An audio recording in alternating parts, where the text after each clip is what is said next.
Hello guys, may hello shoutout guys. At nagluto pala ako ng itlog guys. Ito yung ulam namin ngayon. Mayroong ano guys, mayroong tinulang isda.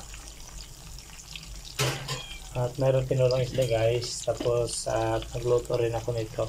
Yan. Tinulang isda yan eh. Kailangan initin yan. Malamig. Yung ulam namin kagabi guys ay tinulang isda. At ngayon ay nagluto ko ng itlog. Pang pares sa tinola.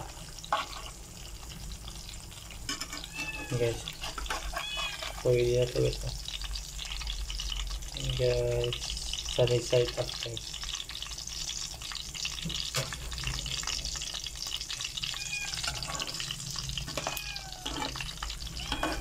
Ano magkakitin? Hilak magkakitin.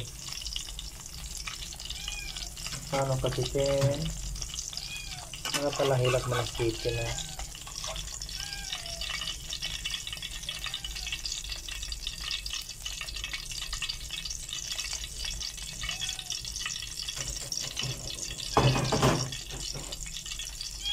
Ayan guys, thank you for watching guys. Please follow pa more. We love you all.